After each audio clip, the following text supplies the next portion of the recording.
Thank you, Linda.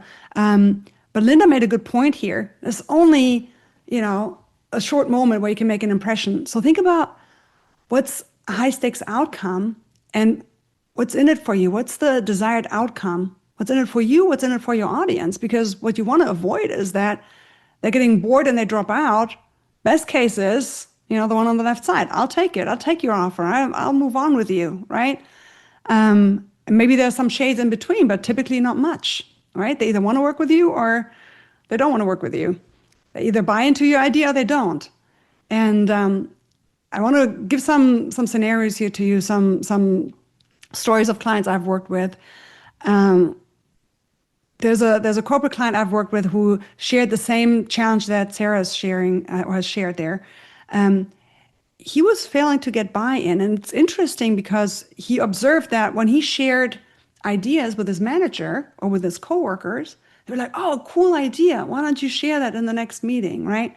He would share it in the big meeting. He got overlooked or he got interrupted very often. Somebody else later on mentions the same idea and gets the applause and gets the attention. And by your head nodding, I know this happened to you before too.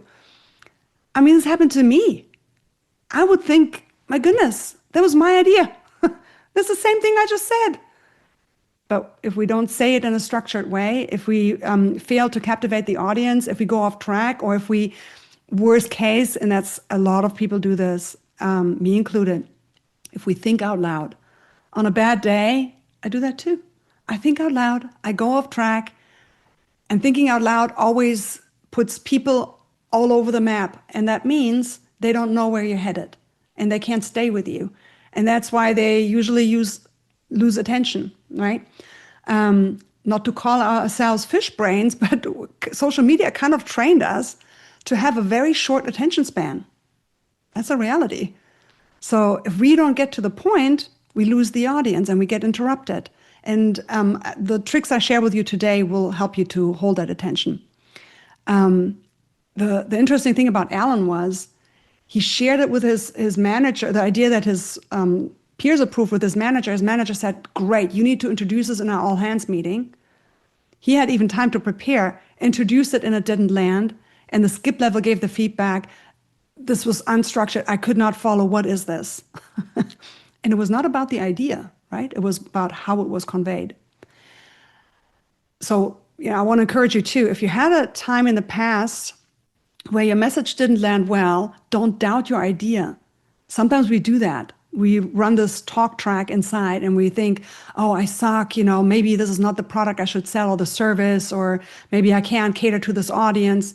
It might not be that. It might just be that you need more clarity. And by the way, I want to mention here too, we're doing this to convey your messages with clarity. I also have to constantly go back and redo the messages I had created, because sometimes they shift. Sometimes I can find a way to convey them better. My service portfolio and the way I present it, I'm part of Linda's Vision to Launch class right now, and she has some great tricks to share there too. We could share them here too, but that's a little bit too much. We're going to stick with two methods that I'm going to share, and we're going to start with some basics, and we're going to practice them until they work for us. But if you think about that, and if you're not part of her Vision to Launch class, I would highly recommend it. Yes. And I don't know, Linda, if everybody is in this group is already there, and I miss seeing them, but I know you have the links. Not everybody's joined. Thank you, Karina, for that incredible endorsement. Very great. Of course. Happy to. So valuable. So the other example I give you is when you need to land investors, right? Very often this first example I gave you from Alan, he was sharing something more ad hoc. Even though he had a little bit of time to prepare, this was verbal, quick presentation of an idea where you maybe have 5 minutes or so to share something. In an all-hands meeting, typically it's 5 minutes or less, right?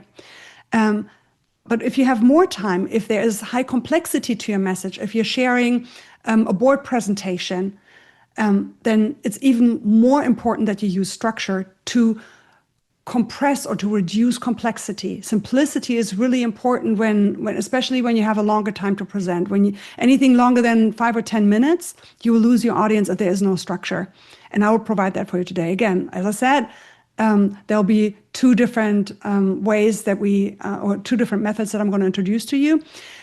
Before we start there,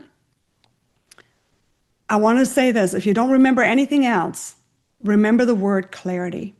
Everybody type in the chat clarity. Clarity. Thank you, Sarah. Why is clarity important?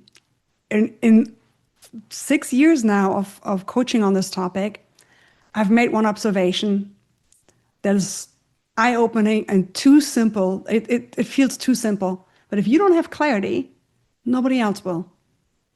If you don't know why your message matters, why we're even talking, there's an acronym I'm going to introduce to you that will guide everything we do following in the following slides.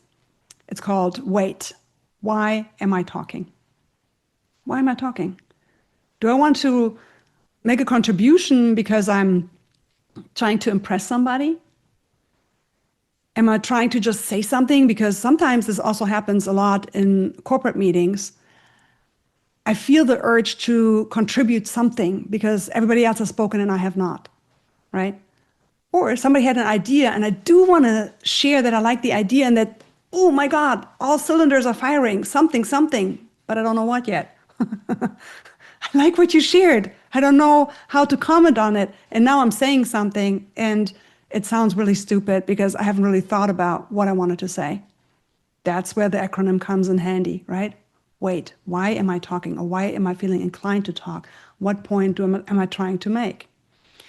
All right, once we have that clarity, number one, then we can structure our message.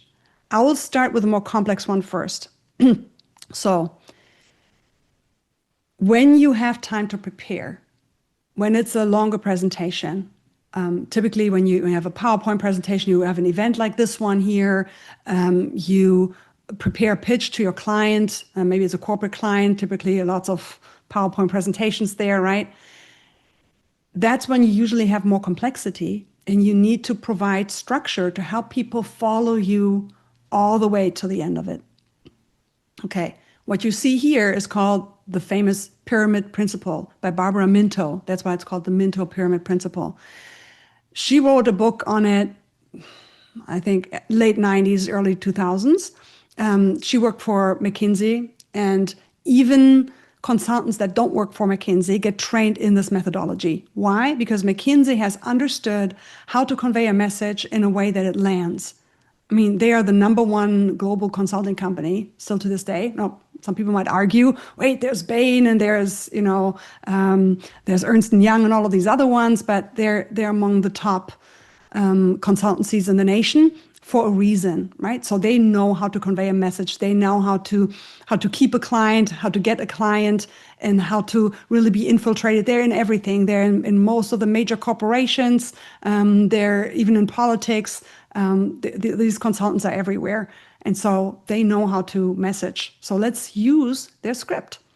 And what you see here on the left is the classic pyramid. And the reason Barbara Minto created it this way is because she wanted her consultants to follow a simple structure that she had found worked really well to keep the attention all the way through to the end. And it is by first stating what the challenge is. Because if you have agreement on the challenge, then you usually have attention to the very end. Remember in the beginning, I asked you guys, like, how many of you want to walk away with something tangible? And you raised your hand.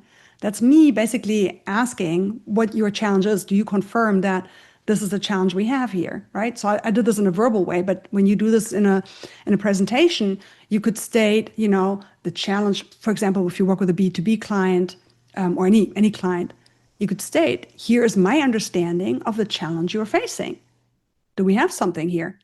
In a conversation, you can let them give you that feedback, and they will. They will say, yeah, sort of close to it. Actually, my real problem is da da da da. And you do what Linda said, right? You bite your tongue till it bleeds, and you wait for a little bit. You let them talk, and they will tell you what their challenges are. And that is gold, right? Then you can say, okay, so if this is the challenge, then here's the solution that I propose. And for some of you, if you have a message in mind, you might think right now, because this was my first thought when I first saw it, hold on, too early. I need to give them all the research I've done and the reasons like 50,000 other people in the same, target group are facing this, right? All the data points before I give them the solution at the end, the big reveal. But that usually is what doesn't work as well. You can do it that way. That's the adaptation version on the right-hand side. But typically it helps if you say, I do have a solution for you. What I'm going to propose to you is the following, or maybe you even have 3 options, 3 solutions for them. But let me tell you why this is important. So that typically works best.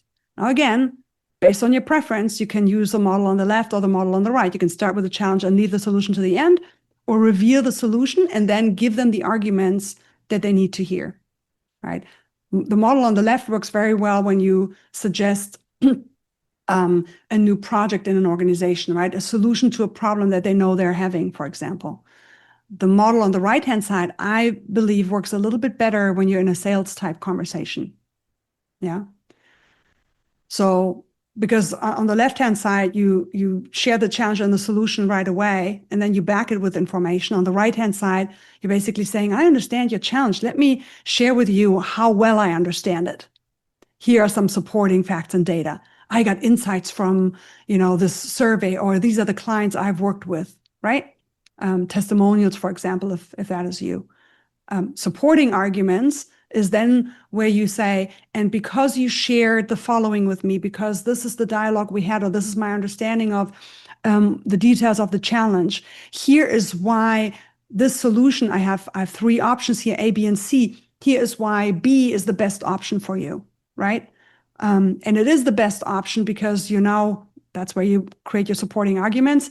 This is because the consequences are more dire with A and C, therefore B is my favorite option for you. And or, cost factors, yada, yada, yada. You put all the arguments together here, right? So what this does, it combats information overload, because when you have clarity on how you structure your presentation, you can also share it in the beginning. You can say, hey, look, I'll need about 15, 20 minutes of your time. What I'm going to do is I'm going to share with you, like me today, I said, hey, 2 methods I'm going to share with you. We're going to touch on presentations, on ad hoc communication, and on a little bit of email, right? And so already where we're headed. So it gives people a structure. It also does something beautiful, creates a little bit of FOMO, if you wish, or intrigue, perhaps, because people want to hear all the points. They're like, wait, she said she's going to share 2. I heard 1. Where's the second one, right? You said you're going to introduce me to 3 options and then tell me why one of these is the absolute best for me, right? Okay, now I'm listening. All right. I see something came in the chat. Of course, I'm talking, so I wasn't reading it. Linda, can you share a little bit? Are there any questions there? I don't think that there were questions. I was repeating the Pinto pyramid principle and the adaptation for it in the chat, and Awesome. also the gifts that you're offering everyone at the end. Oh yeah, very important. And even though we're not at the end yet, I'll tell you, because I have nothing to sell here. But I have everything to gain with you. I want to help you create a message that lands, but I would also love it if you would take time at the end to give me feedback, because that's why we're doing this. That helps me to become better.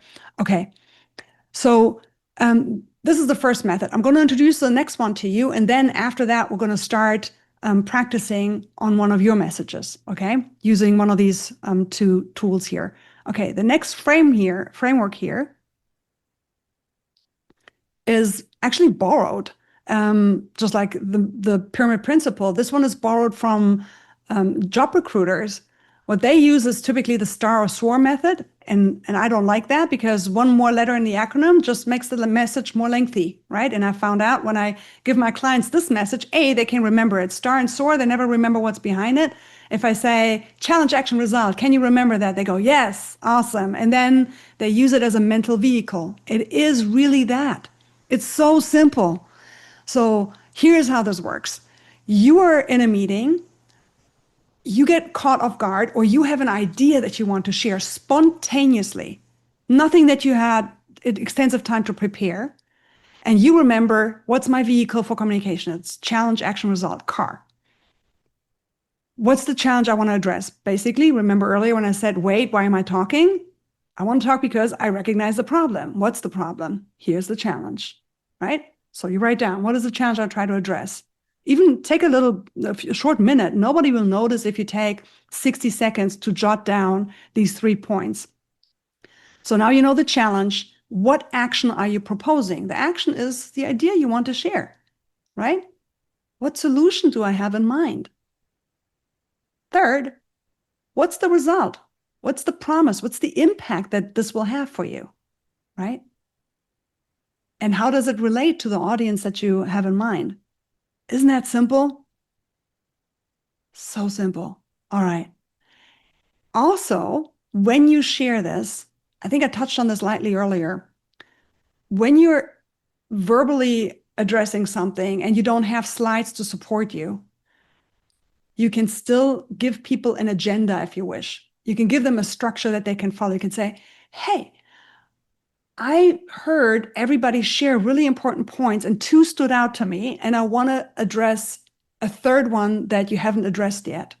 And I want to do this by sharing another option or maybe two options and why they matter. So now they know that you're going to share two more options and why they matter. So you say, okay, hear me out. Here's my option number one. And this is where basically you've already summarized the challenge because you have listened to what people were addressing in the meeting. Then you're sharing your two options, which are these two actions, right? Actions or options. You can interchange them.